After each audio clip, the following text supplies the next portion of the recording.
ಕಾಂಗ್ರೆಸ್ ಸರ್ಕಾರದ ವಿರುದ್ಧ ಬಿಜೆಪಿಯಿಂದ ಪ್ರತಿಭಟನೆ. ಐಪಿಎಲ್ ಕ್ರಿಕೆಟ್ನಲ್ಲಿ ಆರ್ಸಿಬಿ ಗೆಲುವು ಸಾಧಿಸಿದ ನಂತರ ನಡೆದ ವಿಜಯೋತ್ಸವದ ಸಂದರ್ಭದಲ್ಲಿ ಕಾಲ್ತುಳಿತಕ್ಕೆ 11 ಜನ ಬಲಿಯಾದ ಪ್ರಕರಣಕ್ಕೆ ಸಂಬಂಧಿಸಿದಂತೆ ಅಮಾಯಕ ಪೊಲೀಸ್ ಅಧಿಕಾರಿಗಳ ಅಮಾನತು ಮಾಡಿರುವ ಘಟನೆ ಖಂಡಿಸಿ ಬಿಜೆಪಿಯಿಂದ ಬಸವಕಲ್ಯಾಣ ನಗರದಲ್ಲಿ ಇಂದು ಸೋಮವಾರ ಮಧ್ಯಾಹ್ನ 1 ಗಂಟೆ ಸುಮಾರಿಗೆ ಕಾಂಗ್ರೆಸ್ ಪಕ್ಷದ ವಿರುದ್ಧ ಪ್ರತಿಭಟನೆ ನಡೆಸಲಾಯಿತು. ಬಸವಕಲ್ಯಾಣ ನಗರದ ಅಂಬೇಡ್ಕರ್ ವೃತ್ತದಲ್ಲಿ ಜಮಾಯಿಸಿದ ಬಿಜೆಪಿ ಪಕ್ಷದ ಪ್ರಮುಖರು ಹಾಗೂ ಕಾರ್ಯಕರ್ತರು ಕೆಲ ಕಾಲ ರಾಜ್ಯ ಸರ್ಕಾರದ ವಿರುದ್ಧ ಘೋಷಣೆಗಳನ್ನು ಕೂಗಿ ಸರ್ಕಾರದ ನಿರ್ಧಾರವನ್ನು ಖಂಡಿಸಿದರು. ಕಾಲ್ತುಳಿತ ಪ್ರಕರಣದಲ್ಲಿ ಪೊಲೀಸ್ ಅಧಿಕಾರಿಗಳು ಹಾಗೂ ಸಿಬ್ಬಂದಿಗಳನ್ನು ಹೊಣೆಗಾರರನ್ನಾಗಿ ಮಾಡುವ ಮೂಲಕ ಹೊಣೆಯಿಂದ ಸರ್ಕಾರ ನುಣುಚಿಕೊಳ್ಳುವ ಪ್ರಯತ್ನ ಮಾಡಿದೆ. ಕೂಡಲೇ ಸರ್ಕಾರ ಅಧಿಕಾರಿಗಳ ಮೇಲಿನ ಅಮಾನತು ಆದೇಶವನ್ನು ಹಿಂಪಡೆಯಬೇಕು ಎಂದು ಒತ್ತಾಯಿಸಿದರು. ಈ ಸಂದರ್ಭದಲ್ಲಿ ಬಿಜೆಪಿ ನಗರ ಘಟಕದ ಅಧ್ಯಕ್ಷ ಸಿದ್ದು ಬಿರಾದರ್, ಜಿಲ್ಲಾ ಉಪಾಧ್ಯಕ್ಷ ಸೂರ್ಯಕಾಂತ್ ಚಿಲ್ಲಬಟ್ಟೆ, ಶಂಕರ್ ನಾಗದೆ, ಮಾದೇವ್ ಹೊಸೂರೆ ಸೇರಿದಂತೆ ಪ್ರಮುಖರು ಮಾತನಾಡಿದರು.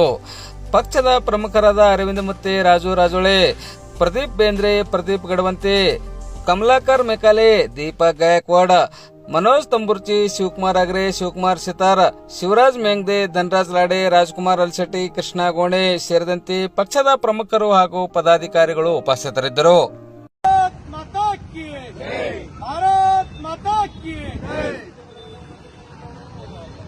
ರಾಯಲ್ ಚಾಲೆಂಜರ್ಸ್ ಬೆಂಗಳೂರು ಈ ಒಂದು ಐಪಿಎಲ್ ಗೆದ್ದಂತಹ ಸಂದರ್ಭದಲ್ಲಿ ಬೆಂಗಳೂರಿನಲ್ಲಿ ವಿಜಯೋತ್ಸವ ಆಚರಣೆ ಮಾಡತಕ್ಕಂಥ ಸಂದರ್ಭದಲ್ಲಿ ಕಾಲ್ತುಳಿತಕ್ಕೆ ಒಳಗಾಗಿ ಸುಮಾರು 11 ಜನ ಅಮಾಯಕರು ಸಾವನ್ನಪ್ಪುತ್ತಾರೆ.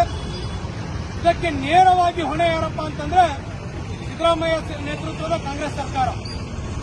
ಅವರು ಪೊಲೀಸ್ ವರಿಷ್ಠಾಧಿಕಾರಿಗಳು ಕೊಟ್ಟಿರ್ತಕ್ಕಂತಹ ಆದೇಶವನ್ನು ಧಿಕ್ಕರಿಸಿ ಕೇವಲ ಜನರ ಎದುರುಗಡೆ ಬಾವಾಯಿ ಕಾಸಿಕೊಳ್ಳುವ ಸಲುವಾಗಿ ಯಾವುದೇ ರೀತಿಯಾದಂತಹ ಪೂರ್ವ ನಿಯೋಜನೆ ಇರಲಾರದೆ ಅತಿ ಶೀಘ್ರದಲ್ಲಿ ವಿಜಯೋತ್ಸವ ಆಚರಣೆ ಮಾಡಲಿಕ್ಕೆ ಹೊರಟಿದ್ರು. ಇದರ ಪರಿಣಾಮವಾಗಿ ಯಾವುದೇ ಸರಿಯಾದಂತಹ ನಿಯೋಜನೆ ಇರಲಾರದ ಕಾರಣದಿಂದಾಗಿ ಸುಮಾರು 11 ಜನ ಅಮಾಯಕರಲ್ಲಿ ಸಾವನ್ನಪ್ಪುತ್ತಾರೆ. ಇದನ್ನ ಹೊಣೆ ಹೊತ್ತಬೇಕಾಗಿರ್ತಕ್ಕಂಥದ್ದು ಸಿದ್ದರಾಮಯ್ಯನವರು ಹಾಗೆ ಡಿ.ಕೆ. ಶಿವಕುಮಾರ್ ಅವರು. ಅದನ್ನು ಬಿಟ್ಟು ತಮ್ಮ ತಪ್ಪನ್ನು ಮುಚ್ಚಿಕೊಳ್ಳುವ ಸಲುವಾಗಿ ನಿಷ್ಠಾವಂತ ಪ್ರಾಮಾಣಿಕ ಪೊಲೀಸ್ ವರಿಷ್ಠಾಧಿಕಾರಿಗಳನ್ನ ಸಸ್ಪೆಂಡ್ ಮಾಡತಕ್ಕಂಥ ಕೆಲಸವನ್ನು ಅವರು ಮಾಡಿದ್ರು.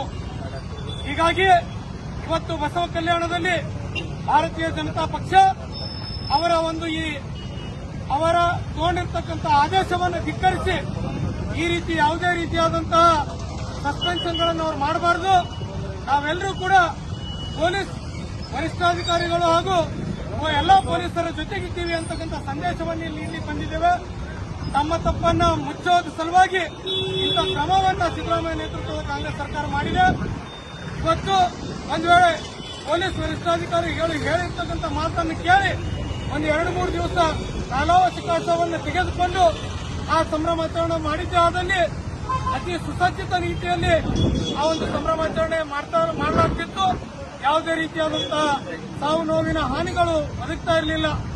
ತಮ್ಮ ತಪ್ಪನ್ನು ಸ್ವೀಕರಿಸಿ ಮಾನ್ಯ ಸಿದ್ದರಾಮಯ್ಯನವರು ಹಾಗೆ ಡಿ.ಕೆ. ಶಿವಕುಮಾರ್ ಅವರು ತಮ್ಮ ಸ್ಥಾನದಿಂದ ರಾಜೀನಾಮೆ ಕೊಡಬೇಕು ಅಂತ ನಾವು ಈ ಸ್ಥಳದಲ್ಲಿ ಒತ್ತಾಯಿಸುತ್ತೇವೆ.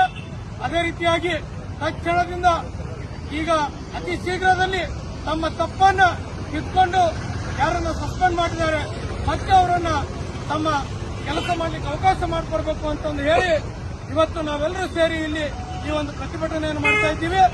ಇದಕ್ಕೆ ಇಡೀ ಕರ್ನಾಟಕದ ಪ್ರತಿಯೊಬ್ಬ ಜನರು ಕೂಡ ಕೈ ಜೋಡಿಸ್ತಾ ಇದ್ದಾರೆ ಅಂತಕ್ಕಂಥ ಮಾತನ್ನು ಈ ಸಂದರ್ಭದಲ್ಲಿ ಹೇಳಿಕೆ ನಾನು ಇಷ್ಟಪಡ್ತೇನೆ. ಧನ್ಯವಾದಗಳು. ಭಾರತ್ ಮಾತಾ. ಮೊನ್ನೆ ನಡೆದಂತ ಒಂದು ಬೆಂಗಳೂರಿನ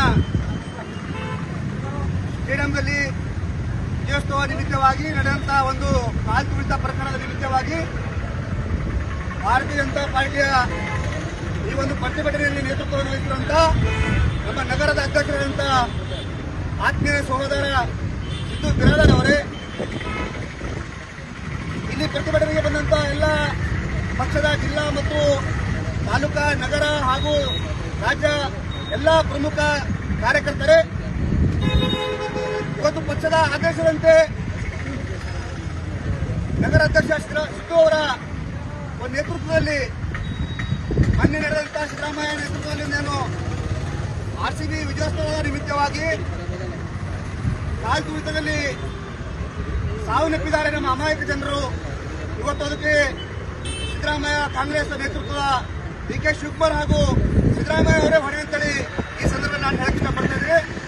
ಯಾವುದೇ ಒಂದು ನಿಯೋಜನೆ ಮಾಡಿಕೊಳ್ಳದೇನೆ ಪೊಲೀಸರ ಒಂದು ಆದೇಶವನ್ನು ಧಿಕ್ಕರಿಸಿ, ಭದ್ರತೆಯ ಒಂದು ಆದೇಶವನ್ನು ಧಿಕ್ಕರಿಸಿ ಇವತ್ತು ಸರ್ಕಾರ ತನ್ನ ಸ್ವಾರ್ಥಕ್ಕೋಸ್ಕರ ಇವತ್ತು ವಿಜಯೋತ್ಸವವನ್ನು ಆಚರಿಸಲಿಕ್ಕೆ ಹೊರಟಿತ್ತು. ಇವತ್ತು ಆ ನಿಮಿತ್ತವಾಗಿ ನಮ್ಮ ಅಮಾಯಕ ಜನ ಇವತ್ತು ಹಲವಾರು ಜನ ತೀರ್ಕೊಂಡಿದ್ದಾರೆ.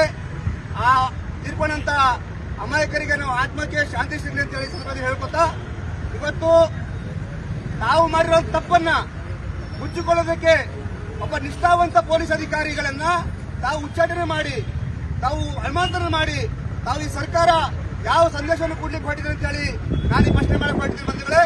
ಹೀಗಾಗಿ ರಾಜ್ಯದ ಸಿದ್ದರಾಮಯ್ಯ ನೇತೃತ್ವದ ಸರ್ಕಾರ ಈ ಒಂದು ಇದರಲ್ಲಿ ಸಂಪೂರ್ಣ ವಿಫಲವಾಗಿದೆ.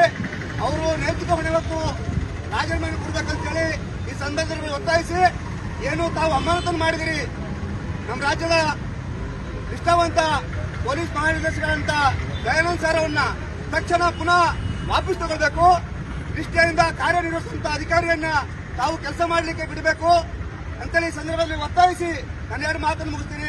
ಜೈ ಹಿಂದ್, ಜೈ ಕರ್ನಾಟಕ. ಬೋಲೋ